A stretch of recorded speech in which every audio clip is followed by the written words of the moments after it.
are listening to Ideas Untrapped with Toby Lawson.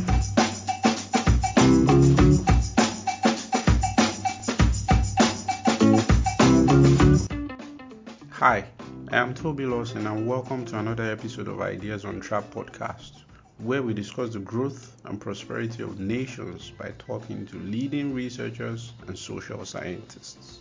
My guest on today's episode is David Roodman. David is a freelance researcher and public policy consultant.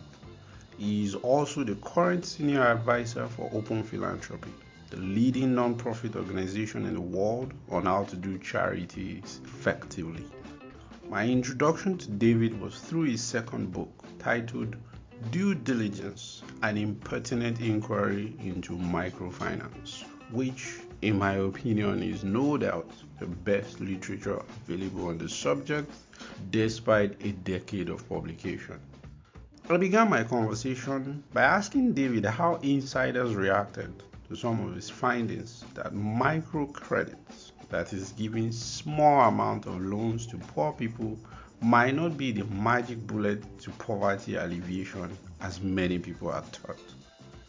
I hope you enjoy the episode, and thank you always for listening. Ideas Untrapped is sponsored by iInvest. iInvest is Nigeria's foremost digital platform for trading financial products like treasury bills, fixed deposit notes, commercial papers, euro bonds, and many more. It is the leading financial services marketplace that gives you access to investment opportunities from various financial services providers within a single secure platform. Download the iInvest app on your Google Play Store or iOS App Store today and start investing at your convenience from anywhere in the world. Terms and conditions apply. And now, let's listen to the podcast. So welcome, David. It's great to talk to you. It's great to be here. I'm a big fan of you, and this is as close as I'll get to a celebrity in my world. So let's start with microcredit. Your book, like we talked about earlier, came out 10 years ago. What has the atmosphere been since then? Would you say that the evidence has caught up with the narrative, or you're still seeing signs of some of the old narratives existing? Yeah, I should say that's a hard question for me to answer because after I finished the book, I stopped following microfinance. So I'm not so up on what is happening. That said, even if I were still following microfinance, probably my view would be shaped by living here in Washington, D.C. and talking to people here, which could be very different from what's happening in Nigeria or anywhere else. I know that there's still a lot of microfinance and more specifically microcredit happening. I know that the idea that it is a silver bullet, for ending poverty, a cure for poverty, is very appealing and was widespread 10 years ago and probably is still popular now because it's a great way to recruit people into the project, whether it's as investors or employees or customers. The latest I think I came across was a sort of meta-analysis by Rachel Meager, the economist, which pretty much, I would say, I know you've not been following, agrees with some of the key findings that you described in your book. The effects are still pretty much not as definitive as the advocates of microfinance or microcredit are selling it.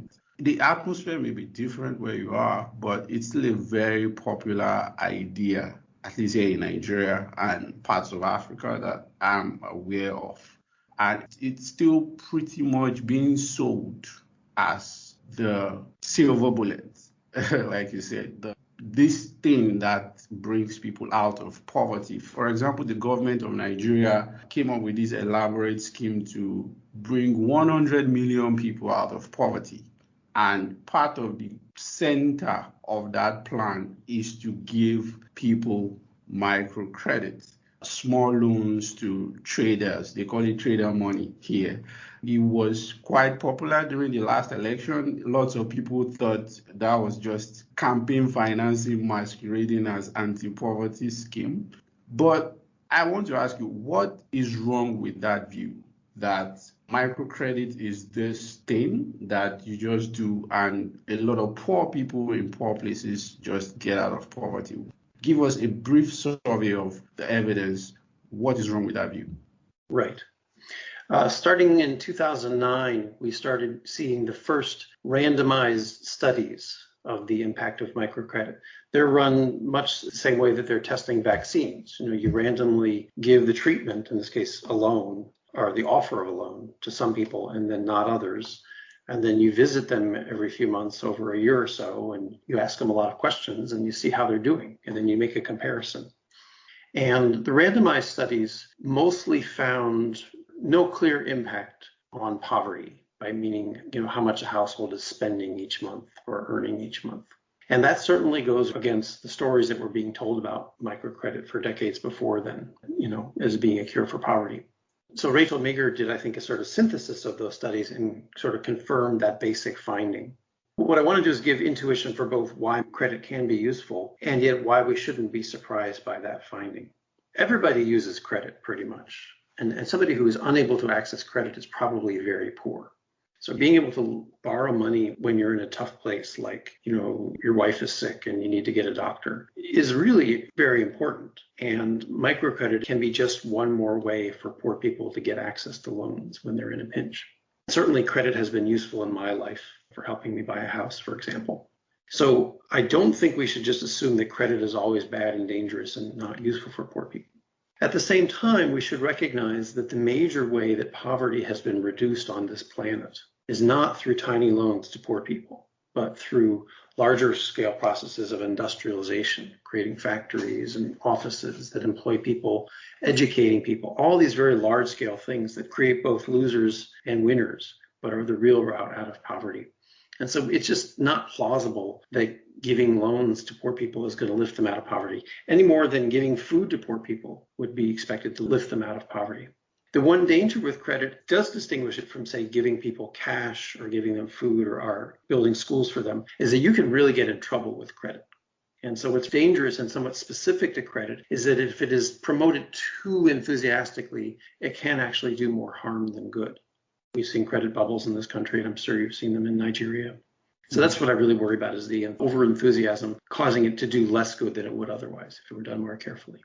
Yeah, on that last point, surely there have been stories in the papers and through other media here in Nigeria of traders complaining about trouble with some of these loans, some with multiple credit vendors, some multiple loans from the same vendors, and repayment becomes impossible over time. And some of the tactics that the credit companies or the microfinance banks use to recover those loans have certainly been questionable and have raised a lot of eyebrows.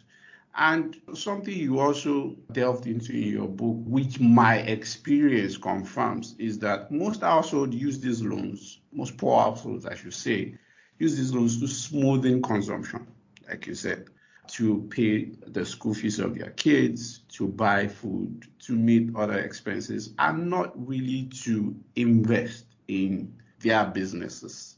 Because those businesses are so small and you don't see much skill coming from some of those. So now, given these intuitions, right, what would you say is the, should I say, bias or cognitive dissonance, or just maybe plain confusion of the advocates of microcredit in not seeing these problems or admitting them? That's a great question. I think the drive comes from a few places. Some people are in it just to profit. I'm sure that some people in Nigeria who are leading microfinance institutions are just, trying to make money, and that's all it is.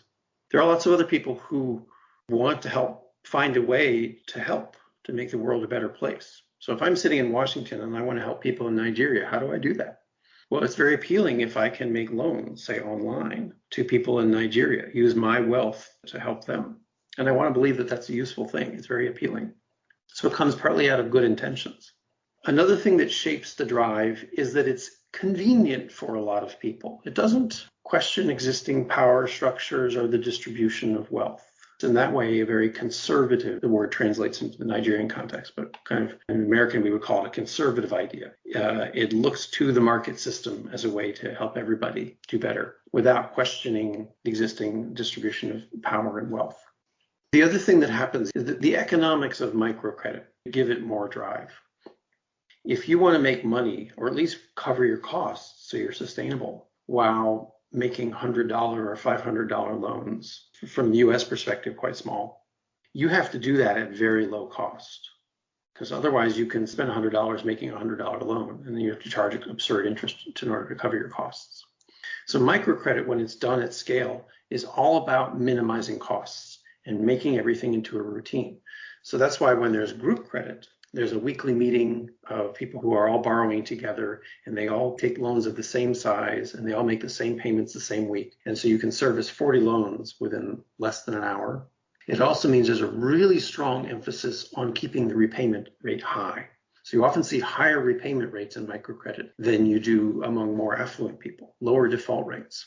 And that's because there's peer pressure to pay back and all sorts of other pressure, as you've hinted, to keep things moving on an even keel. If the system just starts to go off the track slightly, it can very quickly explode financially. So the microlenders really have to keep things on the straight and narrow. Like I said, the idea is still pretty popular in a lot of places. So from your experience, when you started working on this and some of the skeptical findings and results started coming in, what was the atmosphere like when you were communicating this to people who are, I don't know, maybe advocates or enthusiasts of the idea? Was it hostile, or did they respond to the evidence as you had hoped? And this is relevant because of also communicating these ideas in places where microcredit is still being sold as this silver bullet for the cure of poverty. So for some of us who would like to maybe follow the same path and, tell people, oh, well, this thing, it's a bit more nuanced than it's been sold. What should we expect? What did you experience? Well, I think my style is fairly gentle most of the time. As I write towards the end of my book, I'm a child of divorce. My parents were fighting a lot in my teenage years, and I think that shapes me in a couple ways. One is I have a very strong drive to want to look at something from lots of different angles, in the belief that different opposing views both have something to teach me. And I think that comes across when I write about these things is, I'm going to be frank about what the evidence says, but I'm also going to work very hard to hear out people for whom the evidence is inconvenient and uncomfortable, because maybe they have something to teach me too. And then I look for a synthesis. What's the overall view after you looked at it from different angles? So I personally did not experience a lot of hostility or friction from the strongest advocates of microfinance in Washington, D.C. That doesn't mean they didn't voice disagreement, and they did it fairly politely. I did experience more hostility from people who were even more critical of microcredit than I was. Milford Bateman and Hugh Sinclair, I think, were the main two prominent critics. And most of their anger was channeled at microfinance institutions, including Hugh Sinclair wrote a lot about LAPO. I don't know if it's still around. That was a microcredit institution in Nigeria. Yeah, and so they were not angry with me, but I took issue with their one-sidedness. And so there was some friction there, although I had a lot of good conversations with Hugh. But how much friction I generated is distinct from how much change I caused. I don't know that I caused the major microfinance institutions in Washington, D.C., and there are a bunch in D.C. that have global reach, to greatly change what they do on the ground, although I think I did affect how they talk about it, at least when they're in the West. What did that episode or experience teach you about the interplay between research and policy? I'm sure you interacted with policymakers. You also interacted with lots of leading people at think tanks and people who make decisions about some of these things. So what did that experience teach you? Are there also people who respond to evidence, or, as it is with humans generally, other forces and incentives at play? It's a great question. Certainly my case was not one where new evidence arose and suddenly everybody changed what they did. And partly that's how it should be, because, when you're studying a vaccine, you can get some pretty clear answers pretty quickly. You and I are very similar biologically, right? So if the vaccine works for you, it probably works for me. It's less clear when you go to microcredit, right? It didn't do so well in Mexico. What does that say about Nigeria? A little less clear, although humans are still humans everywhere, as you say.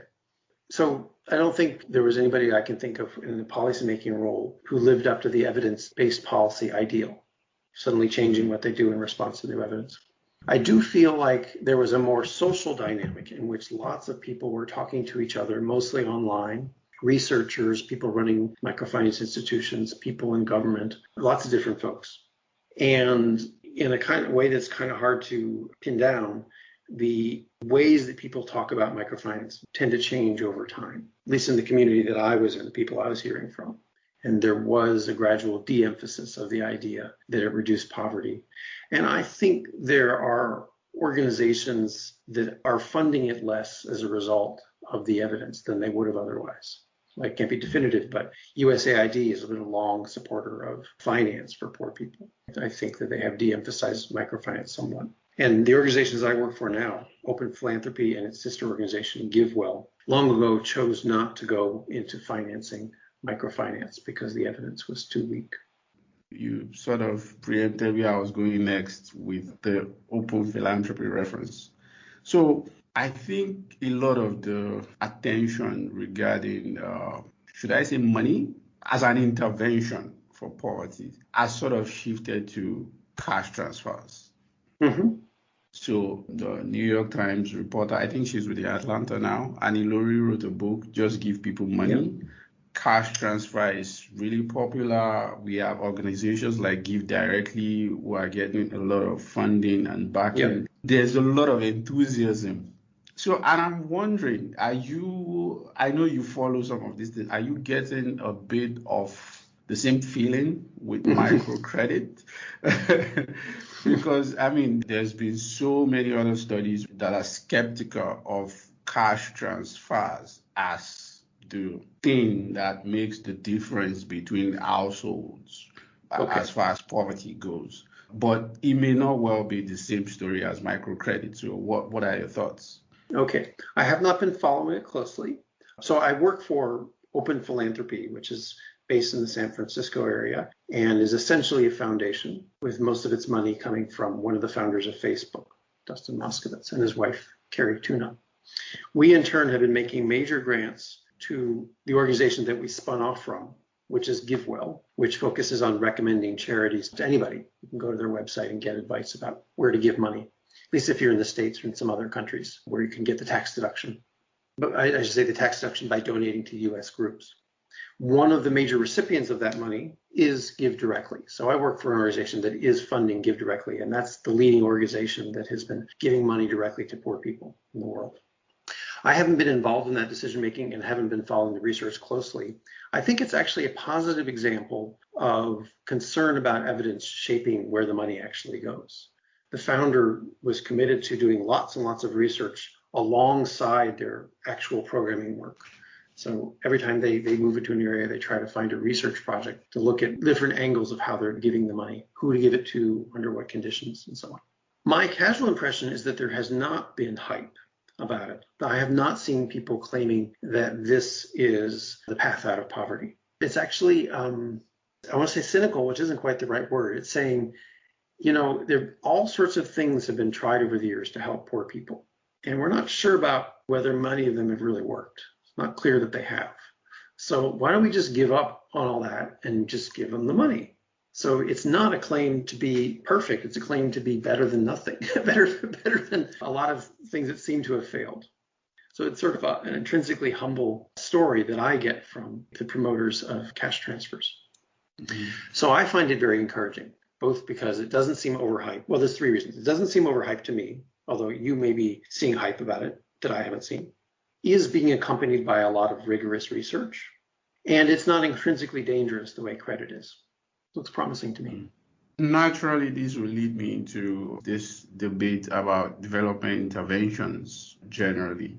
Something that Land Pritchett, who I'm sure you're very familiar with, has called getting kinky about development. You know, so he got into this big debate with Chris Blackman in Vox on chickens. You know, when Bill Gates was considering whether chickens are the new thing to give to poor people and help them. So now, what's your view on development interventions generally that is propping this so-called randomista revolution in development economics, as opposed to what people like Lant or even to an extent Bill Easterly would say that what still really makes a difference is national development, economic growth, you know. So have you been following this debate and where do you stand? Because, again, I should say, as someone who lives in a poor country, these are not just academic debates. These are things that actually influence policymakers one way or the other. You have so many countries in Africa that do not bother with things like even basic infrastructure anymore, you know, and they just give people cash. They do school meals, you know, even if the classrooms are leaking. So, I mean, where do you stand on this debate? Is the randomista movement good for development?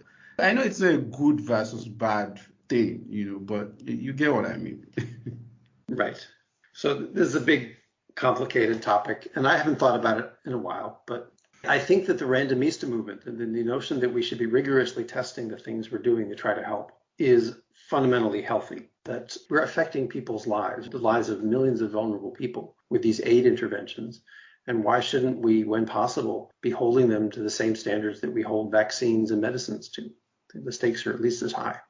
One downside of the focus with the sort of the celebrity and the excitement about randomized studies is that it has tended to focus everybody's mind on micro interventions, kind of as you suggested, giving meals or cash instead of building roads and schools and better government and all the things that are needed for real development. I think there's no question, as I already said, that the major thing that has reduced poverty in the world is stuff that has happened at the national level, you know, like in China and even now in India and lots of other countries. Involves different mixtures of education and infrastructure and setting up markets for capital and so on, lots of things, encouraging exports, creating some kind of rule of law. The question is, what can I do to help? What can you do to help? I don't really know how to help Nigeria create better conditions for national development. Now, maybe Lant would say, well, actually, we do know how to do that. But it's not straightforward. It could be that the main way that the West helps countries like Nigeria and India and China eventually improve things is just by our accidental examples. We happen to have gotten it right by historical chance. And cultivating global communities of research and conversation so that the ideas in the air when somebody in Nigeria is looking for how to do things are good ideas based on evidence and experience. Now, maybe from your point of view, you can see things that the United States really can do to make a difference in Nigeria at the national level. But for me, it's very hard to tell. And that's why I can see the appeal of going as an outsider, focusing on micro-interventions. I would say in favor of the micro-intervention approach that there have been some extraordinary successes. More or less getting rid of measles. We're almost there on polio, vaccinating millions or billions of children. None of those necessarily changed the course of national development, but they did a lot of good and suffice on their own to justify all aid spending that has ever occurred. So there is something to be said for the micro approach, not because it's the solution, but it's the best that outsiders can do. And sometimes it's pretty good. Also, earlier in your career, you were involved in research on aid and the relationship between foreign aid and economic growth, along with Bill Easterly, who is a fierce critic of aid and so many other things that was passing for development interventions at the time. What was that experience like? How did aid as I want to say sexy thing, how did it run out of steam? I mean, I'm sure you contributed to that in your own way. Yeah, I mean, in a way, it has not run out of steam. I think aid giving is still at near record levels. Maybe it's gone down a bit because there have been some cutbacks in the UK. When I was in my early 30s, I started working as a kind of a junior person at a new think tank in Washington called the Center for Global Development that looked at how the policies of wealthy countries affect poorer countries, and not just foreign aid, but our trade policies and our immigration policies and our environmental policies.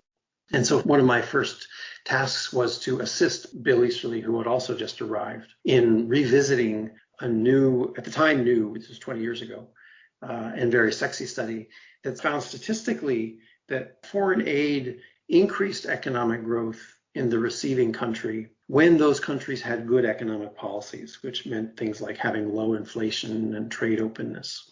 And this was a quantitative result, gathering data on a bunch of countries, how much aid they got, how fast they grew, and running the numbers.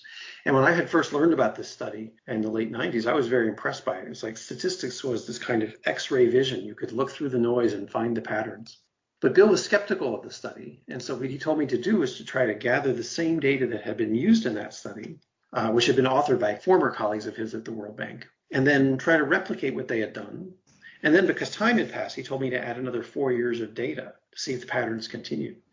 And what I found, just as he had suspected, is that when we added a bit of data, the result just completely went away.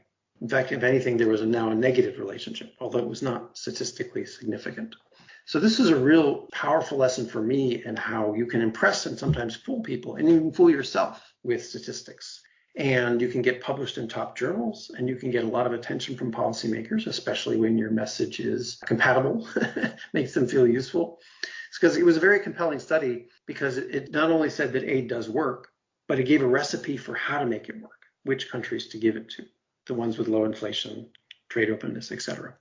I then went on, having experienced this powerful lesson, to do the same thing with 6 or 7 other studies in the literature at the time. I reran them, and then I copied their choices. Like this one used 4-year periods, this one used 6-year periods, this one defined growth this way, this one defined growth that way. I copied their choices among them, and I found again that most of their findings of aid working were fragile. So that did not mean that aid did harm or that aid had no effect. It just meant, at the least, that the effect wasn't strong enough to show up reliably in the statistics that we have, which I found intuitive because, if you imagine what happened, what has influenced the course of Nigeria over the last 30 or 40 years? All sorts of things, relationships between different ethnic groups, the price of oil, random political events. The amount of foreign aid that Nigeria has received is probably a small determinant of what has happened. And so it should not be surprising that it's hard to detect its effect. So I certainly came away with a feeling that we should not expect aid to be some kind of savior to lift whole nations out of poverty. But I didn't conclude as a result necessarily that it was doing harm, because it was a mirror, right? All I was finding is that you couldn't really tell what was going on. There are lots of stories to make us think that aid often does harm. No question that it can disrupt the political dynamics in the receiving country, especially if it's a small country receiving a lot of aid, because then it can really bolster the central government and reduce its accountability to the people. All sorts of well-intended projects can go awry because of arrogance or lack of haste or a lack of respect for the views of the local people. But I've already given some examples where aid has done a lot of good, so I don't think we can paint this all with one brushstroke. One reason that I think Chris Blattman in his defense cited in responding to Lance's critic, and I'm tying this to your experience with the aid research, is that a lot of these aids and interventions are going to happen anyways. Like researchers are not in charge of aid policy or intervention policy. It's political, right? So it's better to get good evidence on how to use these interventions where it works. So would you agree with that? Or should I say it's not the best, right? But it's the best we've got. So would you agree with that view? I'm not sure what the it is. Doing randomized trials of micro interventions? Is that the Yes. Certainly there is some sense in that. A couple of caveats. One is, I think Lance's view does have certain implications, like about the value of giving promising young officials in government fellowships to come study in other countries. and just time to pick up ideas from elsewhere. That may be one of the most powerful ways that we can ultimately affect what governments in developing countries do and contribute to national level development. That's sort of an aside, but there's plenty of room in modern aid budgets to do both micro interventions and that kind of exchange program. Sure. I mean, I think we should try to evaluate what we're doing. My former colleague at the Center for Global Development, Justin Sandifer, some years ago contributed to a paper in which researchers in Kenya took an intervention that had been determined to work in randomized studies. I think it had to do with adding tutors in the classroom in schools, and then watched what happened when the government scaled up that intervention and when a nonprofit, non-governmental organization scaled up the intervention. And by scaling up, I mean doing not just in one school, but in 1,000. And the impacts were different. I think the ones run by the nonprofit worked better. One important message out of that paper is that when we talk about an intervention, that's an abstraction. Every time you open a clinic or a school, it's different. And it can be run well or it can be run badly. And that means when you do a randomized trial of one particular example, it doesn't necessarily generalize to what's going to happen when a successful intervention is scaled up. So it's a major caveat to the idea that we can first figure out what works and then do it. The world is not that simple. More and more, I think I'm drawn to public health interventions, because when you get those right, when you vaccinate kids or otherwise eliminate diseases, the payoff is so huge and lives saved, lives improved for the amount of money that you spend, that even if there's a lot of waste, even if the programs are not run as well in the field as they are in the experiments when we're evaluating them, it's still probably going to do more good than justify its cost very easily. Lastly, on that subject, before I pull you in other directions, sometimes I look at the incentives and sometimes the ethics of some of this research. Incentive in the sense that you see situations where institutions, maybe the World Bank, I'm not making any accusations, just for the record, recommend things that they can easily study, things that provide easy data and setting for randomized studies and fields. And isn't that a bad incentive in terms of how to know what works? Mm-hmm. There certainly is a risk in that, right? Because it may bias us towards small interventions and we may ignore what actually could help the most, even though it's harder to evaluate. But it's another thing where there's no simple generalization here, okay? There's a case to be made that, there's just large areas where foreign aid shouldn't be involved because we just don't know which way is up. Why don't we focus the limited aid budgets on what we know works? It's kind of like, if you're navigating to visit a friend, you could find the optimal route. And of course, now we've got computers to do it for us. But you also could just find the route that works. And it's not quite optimal, but it's reliable. Most interventions probably don't work. That's my view. That it's just much harder for outsiders to help than it might seem. So if your naive expectation of an intervention is that it has zero or negative impact, then it's reasonable to say, let's only do the things where we have much stronger reason to believe there's positive impact. That may be how you do the most good. It really comes down to what your prior is about unevaluated interventions. From the point of view of an outsider to a developing country, my prior is zero or possibly negative. So I'm pretty comfortable staying with things that have been evaluated. Sure. On the ethics question, there was this controversial study in Kenya where the intervention was designed to cut power to some households versus others. I'm not sure if you were aware of that. No. Yeah. So, it became really controversial. So I guess my question would be, should some things be off limits, even if we are trying to know what works? Or that is an excessively moralistic way to look at doing the development research? No, I think there should be things that are off limits. That's how it is in medicine, for example, which has a long history of running randomized trials. There are all sorts of rules about getting consent and offering, depending on the context, offering some kinds of treatment, even to the control group for ethical reasons. It does unfortunately limit sometimes what we can learn, but I think it's appropriate. There just have to be moral limits on research, just like any other activity. Let's move to a somewhat related subject, but in a different setting now. So when Trump got elected, a lot of people got this awakening in the US that possibly maybe the focus on international development has certainly encouraged policymakers to turn some kind of blind eye to the poverty in the United States itself. And that has pulled different political movements in multiple directions and policies.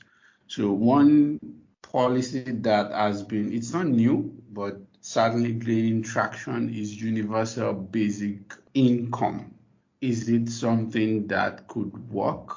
Is it something that should be even attempted? Lots of economists are talking about its impact on employment and so many other things. And I think the pandemic and the assistance that a lot of households got provided some kind of natural experiment for testing that. And we are seeing lots of debates around the labor market in the US. So what are your thoughts on UBI? Yeah, I haven't thought about it deeply, but I'm broadly in favor. I think, this country, compared to a lot of other Western wealthy countries, has a pretty tattered safety net. And the people who fall through that most tend to be people of color. But maybe that's, in a sense, that's secondary. Just if you're somebody who falls through, whether white or brown or black, you're someone who's vulnerable and suffering. And that's what matters. And the amount of money that it would take to provide, $1,000 a month to millions of households in order to close a lot of these holes in the safety net is very much affordable within the scale of the U.S. economy. And it's less patronizing than, trying to micromanage how people use the money, restricting it to food and so on. I'm pessimistic in the way that a lot of Americans are now pessimistic about this country because of the Trump experience. I mean, the hope for UBI would be that it would give everybody a sense of belonging to a unified nation state. Everybody would feel like they have a stake in the system. Right now, what really is, from my point of view, corroding this country, and this goes back to Ronald Reagan, is a hatred of government. Of course, government can do bad things and overreach and all that, and be an instrument of the already powerful. But hatred of government, distrust of government has gotten to the point where our government is paralyzed. And so the hope is that, UBI could change that. And I'm not super optimistic about that. I mean, already we have Social Security, so we have essentially universal basic income for anybody above 65, which is a large fraction of the population. And that has not unified our country. It's also possible that for the same reason, UBI will only be politically viable for the foreseeable future if it's cast as something that's for children, which can get us pretty far, but not every struggling household has children. And so that could be one limit that we run into. And I'm in favor of pushing in that direction. And I think if it's at the level I suggested, like $1,000 a month, I mean, I don't know the specifics of the proposals, that may be too low, but if it's in that kind of neighborhood, in the United States, I doubt that that would discourage many people from working. It's not enough for a comfortable life, but it can save you from starvation. What are you working on right now, and what do you find interesting about it? What attracted you to it? I'm transitioning from one project to another, and they are very different. One is part of my organization's ongoing effort to think about whether and when human-level artificial intelligence might be developed. The idea being that if we have machines that can outsmart us, that would be one of the most, if not the most important event in history ever. And if there's anything we can do as a foundation to make artificial intelligence safer, that could be one of the most valuable things we can do. So it gets complicated, but I've been thinking a lot about how you define what is human level performance, like say being a lawyer or being a politician, and how long it would take and how much computation would it take to train an artificial intelligence to perform as well. It gets into lots of questions like how big a computer do you need for it to be as powerful as a brain, and how long would it take to train it, and so on. So we can talk more about that. But I'm going to move to something very different, which is looking at the evidence on certain malnutrition interventions. In the last 20, 30 years, there have been developed ready-to-use foods for severely malnourished children who are on the brink of death, seemingly. And protocols have been developed so that workers can go into, say, a village or a neighborhood and kind of triage the children, decide which ones need to be fed daily at a clinic or some other site versus which ones can just go home with their parents and a box of the food product, and which ones might even need hospitalization. As a charity recommender, GiveWell is thinking about whether to recommend organizations that are engaged in these interventions around the world, trying to feed poor children. You'd asked me earlier about the ethics of randomized trials. One of the problems we face here is that there are no randomized trials of this particular approach to helping starving children compared to doing nothing at all, because it would be unethical to go into a village and only feed half the kids. Sure. So we don't actually have randomized evidence that this approach works. So then the question is, how sure can we be that this is a good thing to spend money on? Because just like with any other intervention, things that sound good on the surface are actually complicated and things can go wrong. What if the food is stolen? Or maybe what if the food actually ends up being consumed by other family members, not the child you're trying to save? I'm just making things up. I don't know how likely that is. And I'm not knowledgeable on this topic yet. But I can imagine that there are ways in which this intervention may not do as much good as we would think. And so we're trying to gather what data that is available and look through the research to think critically about how confident we are that this is doing good. I think everybody involved expects that this is a good thing and that we will start recommending donations in this area, but we don't know for sure. Going back to the AI question, I have to talk about that. Okay. My intuition generally runs along how much of a threat would an AGI, an artificial general intelligence, really pose to humanity? I mean, won't an AGI, for example, hit Polanyi's paradox in quote at some point? And there's some things that machines cannot do. And do we have to fear an AGI? Yeah. I think of myself as someone who is not very imaginative. My career has been about looking at other people's research to decide whether I believe it, not doing my own new research. Okay. So maybe my imagination is failing me. I find it hard to imagine the kinds of scenarios where AI takes over the world. But I mean that literally. I find it hard to imagine. I'm not sure that my imagination is up to the job. I do too. Yeah. I get that feeling. Sorry, I get that feeling okay. when I read Bostrom or Pansing or Eliezer, and I just try to think about what they think about, and I really can't visualize it. I can't relate. Yeah. And I'm not saying I'm right about this. This is just my imagination and my intuition. Where it leads me is to the sense that whatever does happen with artificial intelligence will not be a clean story, any more than industrialization is a clean story in world history. Industrialization meant lots of things to lots of different people, had lots of impacts, occurred at different times in different places. I feel like AI will be like that, and that there is lots of potential for harm. Whether it will be as clean as a story of AI one day waking up and taking over the world, I don't know. But especially because so much of the world now runs in the virtual realm on the internet. I can't imagine some kind of agent running out of control on the internet and being very hard for humans to control. And that doesn't mean it will be smarter than us in every respect, any more than current viruses are smarter than us in every respect. But it could be smarter than us in certain ways that make it dangerous in new ways, make it destructive in new ways, and harder for us to control. It may not understand love or happiness, or it may not be good at charming you, but it may still be able to trash your computer. So, David, your background is in mathematics. How much leverage would you say that gave you in some of the things you later decided to do? And I'm saying that in the light of today, where you don't hear people say too often that, oh, if you want to do X and Y in life, study math. Everybody's about learning to code, cloud computing, and all the really new high-paying skills. So how much would you say your background in math, it may not be intended, but how much has it helped you? And what advice would you give to a young person that may look at what you're doing and say, oh yeah, I like that and I want to do that. I want to do something impactful. I want to make a difference, So what advice would you give? Yeah, great questions. As you suggested, I did study math without a long-term plan for how it would be useful for me. It was just the thing that I enjoyed the most and got the best grades in. But I think it has served me well for a number of reasons. One is that it means there's almost no subject, no field that I can't come up to speed on, or at least learn something about with effort. It's not like reading equations for me is like reading the newspaper for anybody. It's still hard, but I was able to go into economics. I could understand geomagnetic storms. It's another topic we could talk about. Lots of topics without any formal training because there was no technical barrier to my understanding. It just took work. I think mathematics also taught me certain habits of reasoning that have been useful. So this is probably both math and programming because I started programming at a young age.